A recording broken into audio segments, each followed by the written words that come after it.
अच्छा आज आता 2 दिवसाचं विशेष अधिवेशन मराठा आरक्षणासंदर्भात सरकारने बोलवलेलं आहे। खरं तर हे विधेयक मराठा आरक्षणाच्या संदर्भात नाही सॉरी हो हो हो मला परत घ्या। मराठा आरक्षणाच्या संदर्भात आजचा 1 दिवसीय जो अधिवेशन आयोजित केला आहे या सरकारतर्फे जे विधेयक मांडण्यात येणार आहे, खरं मला वाटतं की या सरकारचा उपराटा कारभार आहे। पहिल्यांदा 11 वाजता राज्यपालांचं अभिभाषण होणार, मग गटनेत्याची बैठक होणार, म्हणजे राज्यपाल बोलून जातील आणि मग गटनेत्यांनी चर्चा करायची। मला कळत नाही की इतकं भांबावलापणा, प्रथा, परंपरा याची काही यांना जाण आहे की नाही। पूर्वी गटनेत्याची बैठक घेऊन त्यावर जर सर्वमत करून घेण्याची माहिती घेण्यासाठी प्रयत्न केला असता, चर्चा झाली असती, त्या विधेयकातल्या मसुद्यावर काही गोष्टीवर प्रकाश टाकता आला असता आणि समन्वयाने मराठा समाजाला न्याय देता आला असता। परंतु उलटं काम या सरकारने केलं आहे। अगोदर राज्यपालाची बैठक, महोदयांचं भाषण आणि त्यानंतर मग गटनेत्यांची बैठक। म्हणून मला वाटतं की सरकारला समन्वय ठेवून काम करायचं नाही, सरकारला विरोधकांना विश्वासात घेऊन काम करायचं नाही, अशी एकूण या सरकारची परिस्थिती दिसते। एकूण हे भांबावलेलं सरकार आहे आणि यांना सर्व प्रथा आणि परंपरा मोडीत काढण्यासाठी किंवा मोडीतच काढलं आहे त्यांनी, अशा प्रकारची स्थिती निर्माण केलेली आहे। तर आज 1 दिवसाचं अधिवेशन आहे मराठा आरक्षणाला घेऊन, पण कुठेतरी या आरक्षण हे जे अधिवेशन घेतलं जाणार आहे त्याच्यात काहीच होणार नाही असं राज ठाकरे म्हणतात। हे सगळं हा जो मुद्दा आहे तो सुप्रीम कोर्टाच्या ह्याच्यामधला आहे आणि केंद्र सरकारचा आहे, त्यामुळे हे सगळं टोलवाटोलवी चालू आहे असं राज ठाकरे म्हणतात। तर यातून काही निष्पन्न होईल का? नाही, आता असं आहे की मी आज तरी राज ठाकरे काय म्हणतायत त्या संदर्भात मला बोलता येणार नाही, पण एक नक्की की हे विधेयक मराठा समाजाच्या हितासाठी असेल तर त्यावर नक्कीच सकारात्मक चर्चा होईल आणि मराठा समाजाला न्याय मिळेल। आता विधेयकातील मसुदा आज आता आमच्या साईडवर टाकला गेलेला आहे। आता आम्ही ते 17 पानाचे विधेयक आहे आणि अनेक मुद्दे त्यामध्ये आहेत। त्यातील आम्ही आमच्या पक्षांतर्गत बैठक आहे, त्या बैठकीमध्ये कोर कमिटीच्या बैठकीमध्ये आम्ही ही चर्चा करू आणि त्यानंतर आम्हाला आमचं मत स्पष्टपणे मांडता येईल।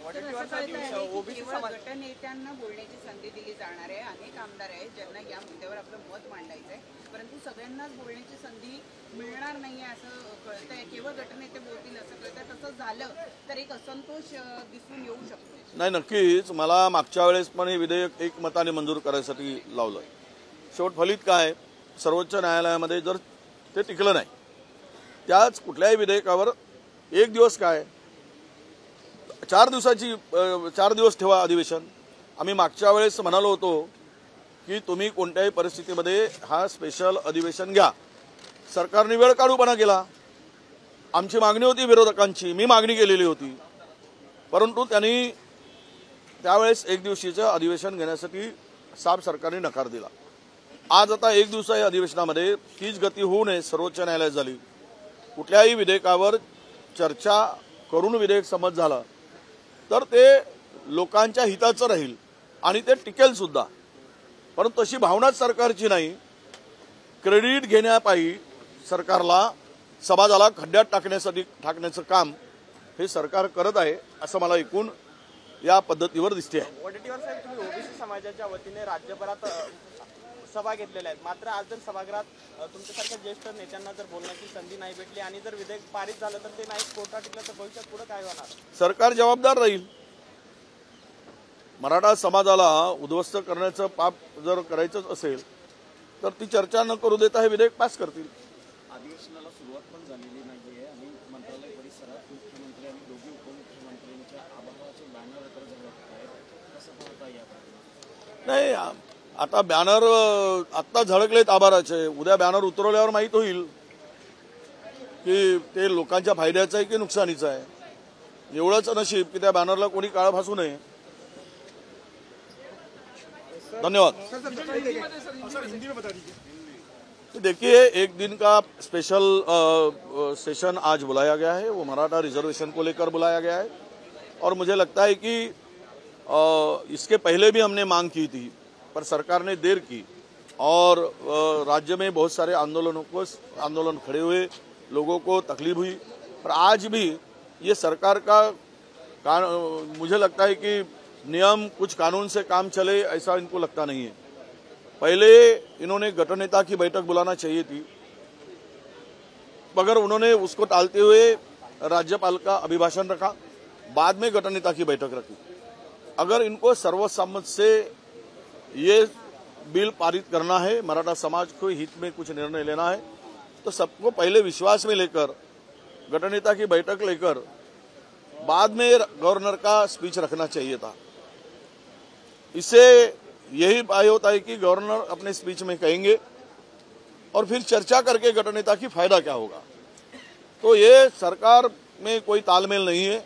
ये सरकार शासन जो है हमारे यहाँ का, ये कोई कानून को ताक पर रखकर काम करना चाहती है। इनको कानून कायदे से कुछ लेना देना नहीं है।